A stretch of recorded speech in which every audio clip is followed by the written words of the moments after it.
जय भवानी, जय शिवराव. छत्रपती शिवाजी महाराजांनी भवानी मातेकडून वर प्राप्त करून तलवार मिळवली आणि स्वराज्याची स्थापना केली. हा व्हिडिओ संपूर्ण बघा, तुम्हाला तुळजापूरची नक्कीच संपूर्ण माहिती मिळेल. जय भवानी, जय शिवराय. अवधूत चिंतन श्री गुरुदेव दत्त. श्री क्षेत्र महात्म्यामध्ये श्री क्षेत्र तुळजापूर.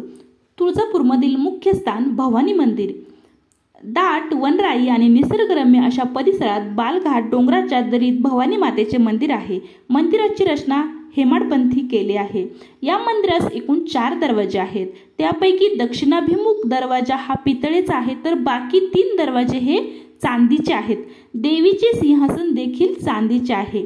महाद्वार उंकट्यावर असलेल्या महाद्वारापासून मंदिरापर्यंत अनेक पायऱ्या आहेत. सुरुवातीस पूर्वाभिमुख जो दगडी दरवाजा लागतो त्यास निंबाळकर दरवाजा असे म्हणतात.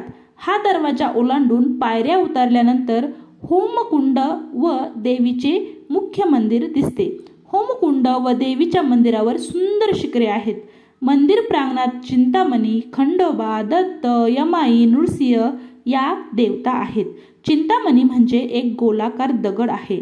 भाविक लोक चिंतामणीपासून कौल घेतात.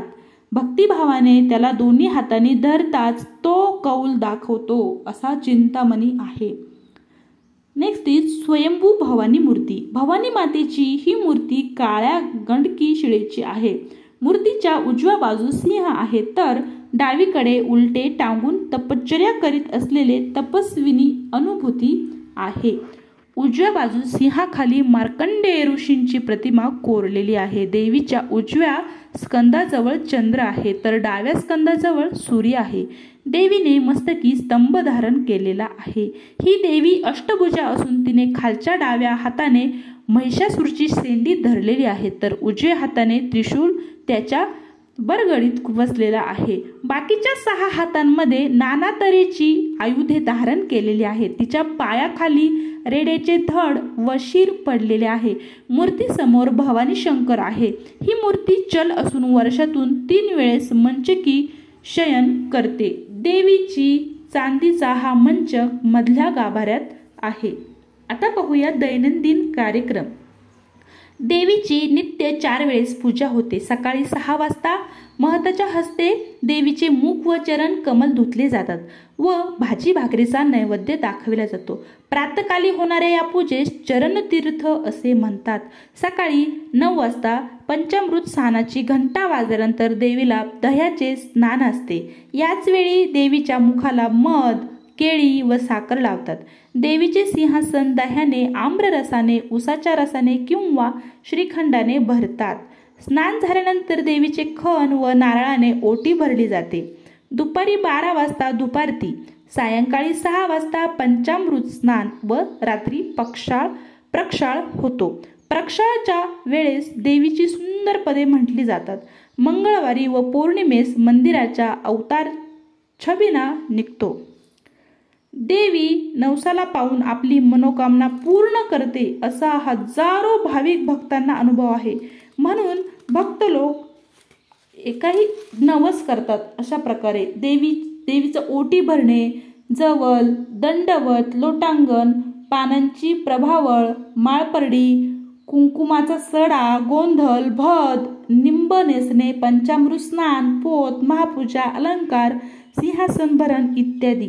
भवानी माता अनेक क्षत्रिय राजे राजवाडे लोकांची कुलस्वामिनी असल्यामुळे प्राचीन कालापासून या लोकांनी देवीस मौल्यवान हिरे, मणिक, मोती, पाचू, नीळ, रत्नजडित मुकुट, कडे, पदके, नेत्रगोलक, रत्नजडित खडाव इत्यादी लाखो रुपयांचा ऐवज समर्पण केलेला आहे.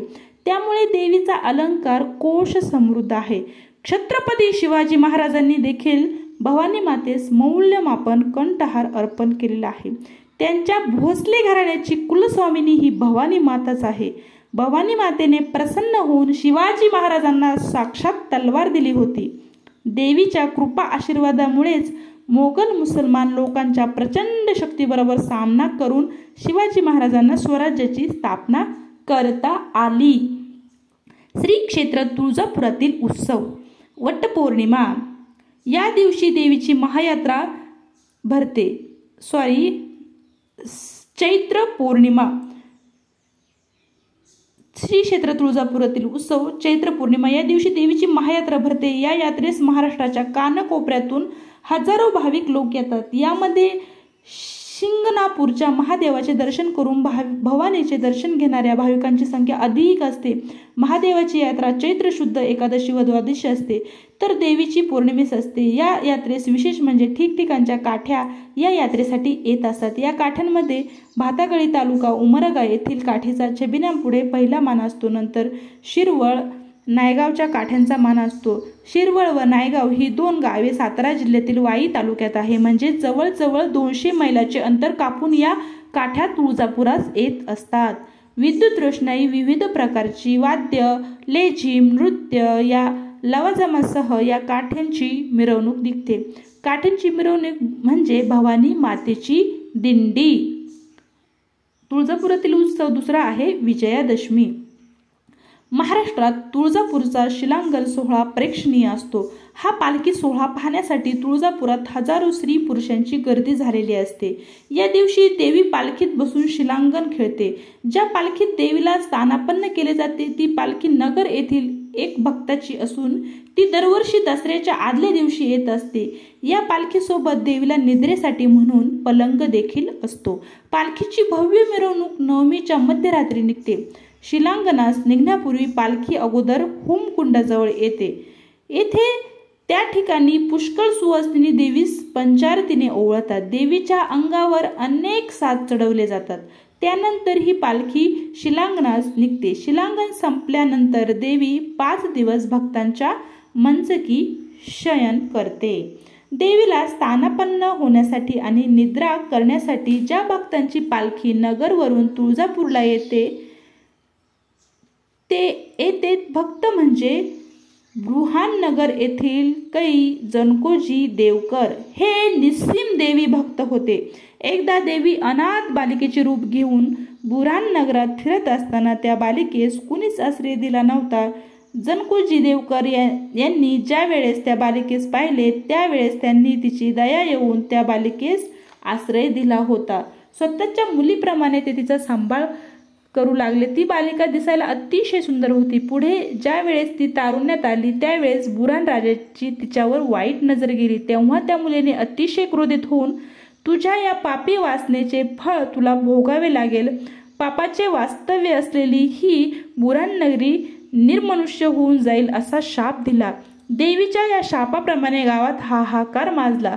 लहानांपासून अबालवृद्धांपर्यंत सर्वांना ढाळ